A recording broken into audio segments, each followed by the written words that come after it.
Hello guys, in this video we are going to discuss about object-oriented programming principles and the benefits and applications of object-oriented programming. So first we will discuss about the principles of object-oriented program.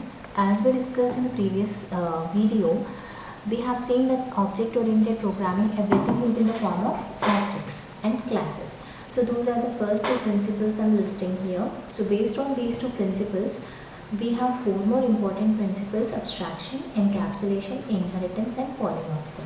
So if any language follows all these properties, then only I can call that programming as object-oriented programming. Now we will discuss one by one in detail. The first property is class. So class is nothing but collection of data and methods, so that this data can be accessed by only these methods. As we are focusing on the data security, we are combining data and methods together, and this data can be accessed by only these methods. So that is a class. But actually class doesn't exist. That means it doesn't have any physical existence. It is only a virtual thing. So class is like imaginary. So even if you write a class, nothing will happen. That means no memory will be allocated for that class. For example, I am writing a class A with a data member small a and with a method display.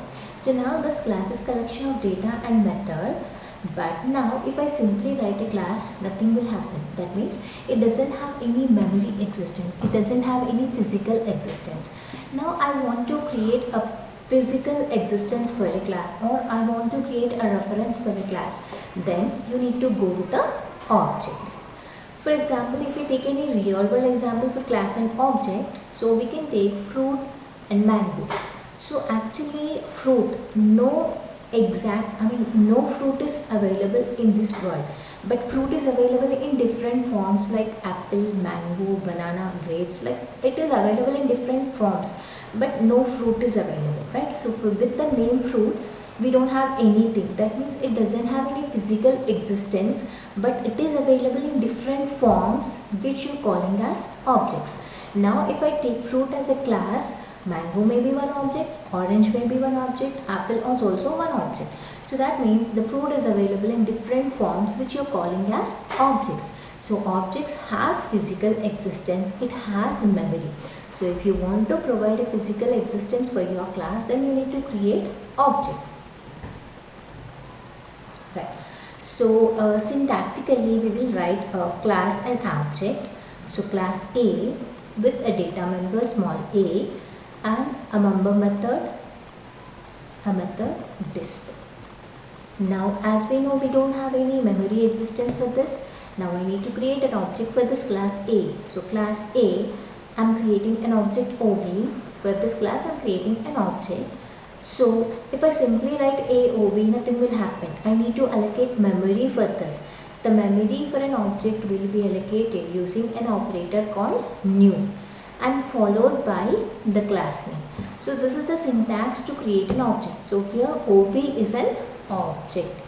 So I can call object as a reference of a class. That means if you provide allocation, memory allocation for your class, then object will be created. Now what OB contains? OB contains same as the class properties. What a class contains? A number A and a method display. So now this OB contains a data member A and a method display. So whatever you are writing within the class, that will be given to object. Whenever you create, you allocate the memory for that using new operator. So here new operator, whenever you use new operator, the memory will be allocated dynamically. Dynamically, the name itself, it is telling the memory will be allocated at runtime. So as we see in C programming, like we have seen so many functions like malloc, calloc, realloc, right? So all these functions will allocate the memory at runtime dynamically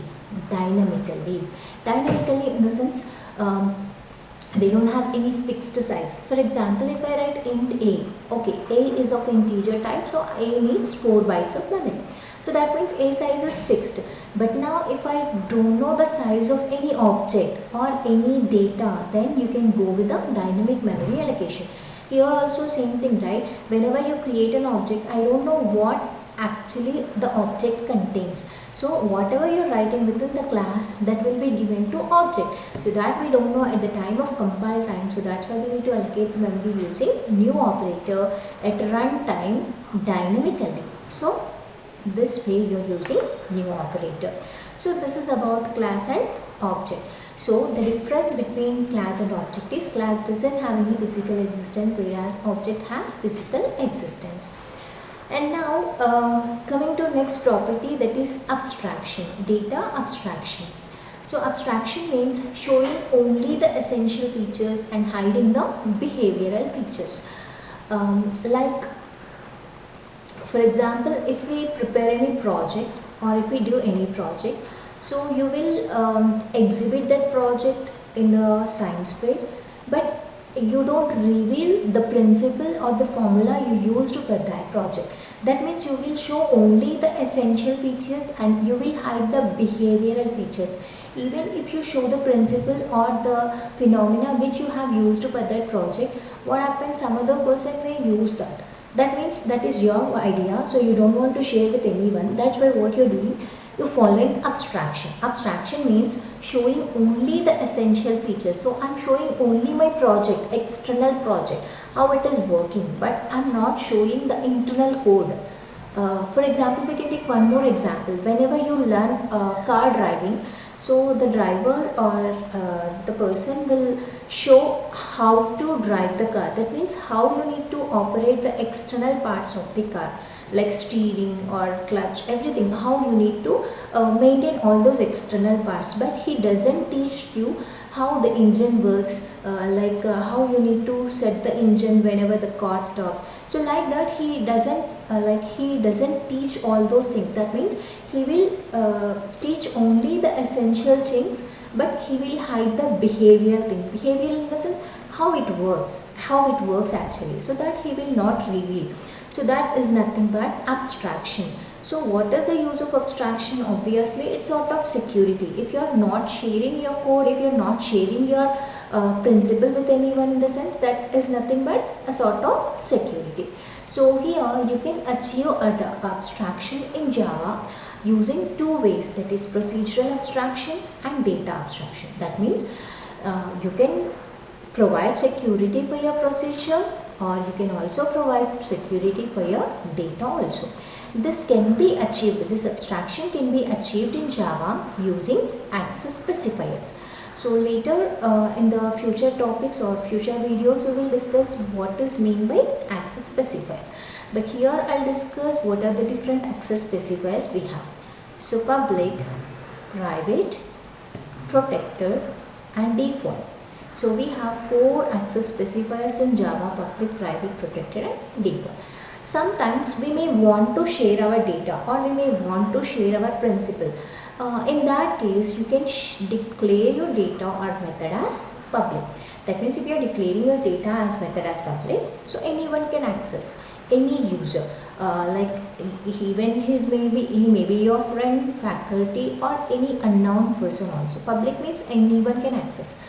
And coming to private, you don't want to share your principal with anyone, only with you. You want to hide with you, within you itself, right? So in that case, you can declare your data as private. Now that means no other person, even if he is a friend or a brother or a sister also, you don't want to share with him.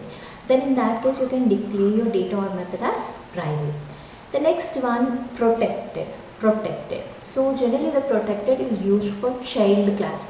That means in the next generation, you have developed a project, in the middle you have dropped it, in the middle itself you have stopped that process. So if other person wants to continue that, he should know the principle which you have followed. Then in that same case, you don't want to share the principle with anyone. In that case, what you will do, so you will give your principle to your child, only to your child. I want to share my principal only with my child. In that case, you can declare your data as protected. That means no other person can access this, only my child can access this. So that is the use of protected. And the next is default. For example, within your package, later we'll discuss what is meant by package and all those things. Like if you want to share your data within your friends or family, then you can declare your data as default. So using these access specifiers, you can provide abstractions for your data or methods, that is procedures.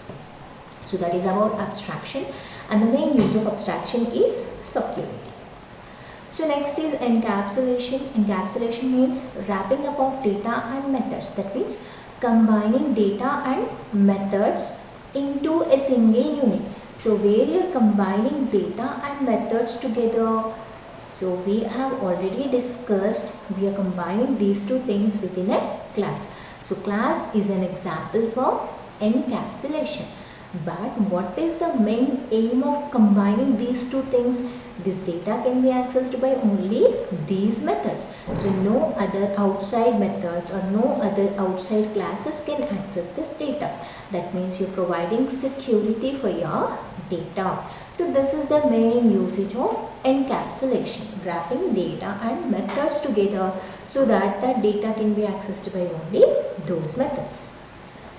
And next is inheritance. So as we discussed about the protected property, so you want to share your principal with your child. So but how you need to indicate whether he is a child to mine or not. So here using inheritance we can follow that. So inheritance in the sense, for example, I have a class A. I want to create one more class in which I am writing the complete code of A. And along with that I am adding some more statements. But here if you maintain these two things within a same program or same package, what happens? Here the code redundancy, that means already you have written here, but again you are copying the same code. What is the use of this? That means if you have an existing class already, if you want to take the properties of that class, then simply extend that class. So class B extends A. Now what happens here? No need to write this code again. Whatever is there in class A, automatically it will be acquired to B. Along with that, you are adding your own properties. So this is the main theme of inheritance. For example, we will take a real world example like class Nougat. So Android versions I am taking. So one is Nougat version and another one is Oreo version. So Nougat is a previous version for Oreo. So whenever they release Oreo, so in this all Nougat properties will be there, and along with that they will add some new properties, only some new properties. Now what happens in that case? For Oreo, N should be, Nougat should be the super class. Why? Because all the things you're copying. So instead of copying all the things, simply extend that, extends N. So in that case, inheritance is possible. Acquiring the properties of existing class is called as inheritance, or deriving a new class using the existing class is called inheritance. And next is polymorphism. By the name itself, it is telling polymorphism in the sense, poly means many, morphism means forms. That means one thing is available in multiple forms. For example, if I take a real world example, consider any person.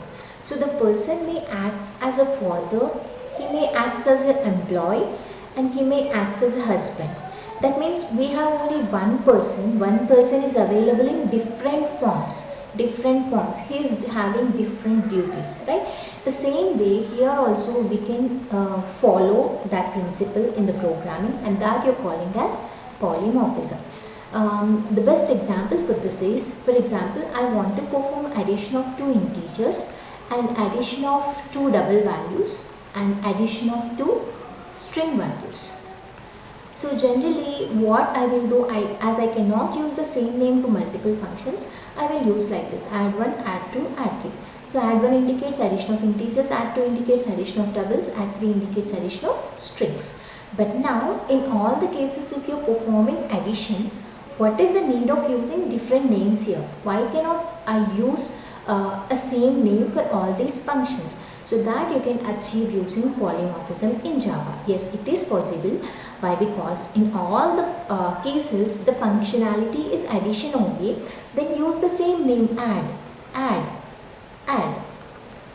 But here in the first method will solve the addition of integers, the second method will solve addition of double, and the third method will solve addition of strings, as it is possible in Java using polymorphism. And this polymorphism can be achieved in two ways, that is at compile time and at runtime.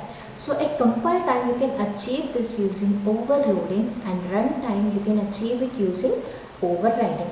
This we will discuss in the future videos, what is meant by compile time polymorphism and what is meant by runtime. But by seeing that name they can tell this can be achieved at compile time itself and this can be achieved at runtime. So that is about polymorphism. And coming to the benefits and applications of OOPS, as we discussed, we have seen some four important principles: encapsulation, abstraction, inheritance and polymorphism. If we say abstraction and encapsulation, from these two topics we have derived the main advantage is security. So providing security for your data or methods, that is the main benefit of first principle.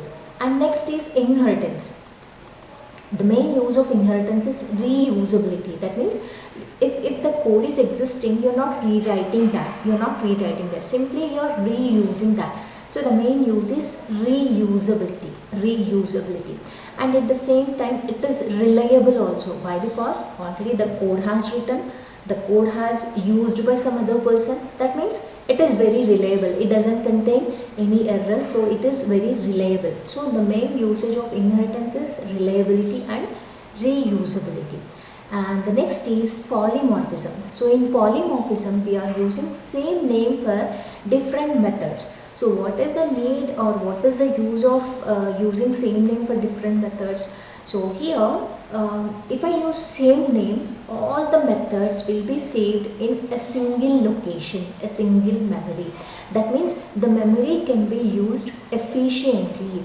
The main use of polymorphism is memory efficiently can be used. And coming to applications where we can use this operating like object-oriented programming. So mainly like object-oriented databases, we have some databases which depends only on object-based languages, and we can use in neural networks and we can use in automated systems also. So these are the different applications of object-oriented programming, and this is the end of this video. Thank you.